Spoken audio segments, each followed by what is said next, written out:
In the next 10 minutes, I'm going to talk about essentially what Matt was just laying out, which is one aspect of the Cold War that we're engaged in right now.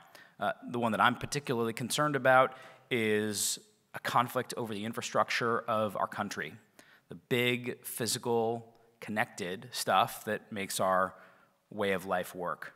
We refer to this as the American industrial base. You may have heard it referred to by other terms. What war?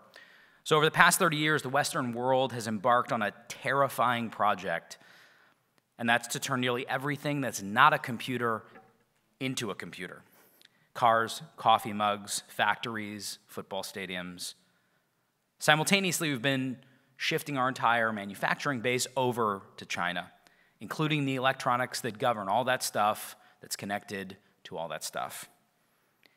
Embedding compute has produced fantastic efficiencies, but by removing humans has meant trading predictable downtime, people get sick, for the unpredictable downtime of potential digital catastrophe. In the early 1990s and the early 2000s, cyber attacks against industrial infrastructure were essentially the stuff of Hollywood. But I think, as everyone here in the room remembers, in the early 2010s, elegant computer viruses very publicly destroyed a key Iranian nuclear facility and illustrated to the world just how vulnerable digital equipment was to remote sabotage. Where are we today? I would point you to the 2019 Director of National Intelligence's annual threat assessment, where he says, and I quote, Russia and China have for years conducted cyber espionage to collect intelligence and target our critical infrastructure to hold it at risk.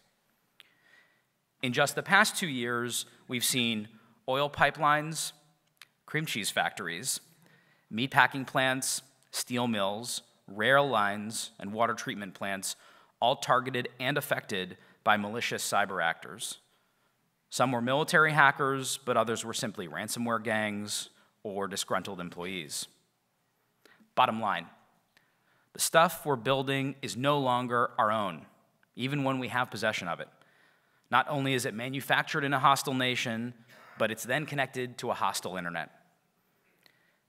Like the famous mathematician who described a key concept of quantum physics with a cat that was both dead and alive at the same time, today I propose what we have is Schrodinger's infrastructure, an industrial base that's simultaneously compromised and non-compromised. We'll find out which one it is when the PLA leaves for Taipei. This is an intellectual challenge for most Western minds because it means that much of the decisive activity of a future conflict is actually happening now, as a malicious cyber actors jockey to gain access to critical systems such that they can be taken down when conflict ultimately comes. What's the solution? I propose 3.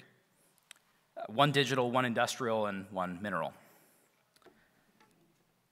On the digital front, my company, Galvanic, is building software to continuously monitor complex industrial facilities for malicious cyber activity. Our tools, along with traditional antivirus offerings, are really critical to fighting back against the activities of our adversaries in cyberspace as they attempt to reach out and compromise these types of industrial facilities. But on the industrial front, we must continue the work that Matt and I started and President Trump led to level the manufacturing playing field by pursuing policies that make it much less attractive to outsource to a nation whose leaders are nearly explicitly waging a war against us. Read the Chinese national security law, Chinese cybersecurity law, any number of other Chinese documents that hold the weight of law. And what you'll see is that the Chinese Communist Party can secretly mandate things like manufacturers install tools for sabotage on equipment that they're literally shipping over to the United States. The result is equipment whose integrity cannot be evaluated. It's unlike mechanical stuff, where if it breaks, you can fix it. You know how it works. Digitally controlled industrial equipment manufactured by companies that under Chinese law must follow the secret orders of the Communist Party have no place in the American industrial base. It's up to folks like us in this room and those watching at home to work to aggressively phase this equipment out and create the conditions for replacement of equipment designed and then exclusively manufactured in the United States. How might we do this? by targeting supply chains in communist China and levying tariffs against them. There are any number of other activities as well. If you open up the tools available to US policymakers, they are filled with capabilities that we've not yet used or used in the far past in order to pursue these types of goals. Finally, I'd be remiss if I didn't mention the mineral situation. It's time for us to make it easier for American companies to extract raw materials from our great land.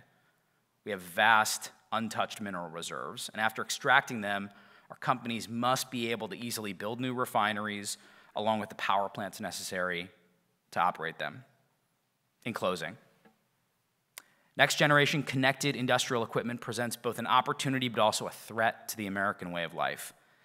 When manufactured in China, this equipment gives our adversaries an easy opportunity to install malicious software that can be activated at a time and place of their choosing. Even when not manufactured abroad, it creates an attack surface whose potential risk we can only evaluate in retrospect. And our adversaries are using both the manufacture and the connected nature of these industrial systems to enable their destruction at a time and place of their choosing. Our society has already made the decision to pursue these types of industrial systems and networks. And so it's our job now to buy down risk. And we need to not only protect these platforms digitally, but return their manufacture to the United States, and therefore taking them out of the hands of the Chinese Communist Party when they're being built. In other words, we've been fighting a war, we just didn't understand we were fighting it and losing it. Now we do, and we know how to win it. Tariffs, workforce training, mineral extraction, reindustrialization. The United States has a generational opportunity to become the manufacturer of first resort for free nations around the world. It's time to bring back the arsenal of democracy. Thank you.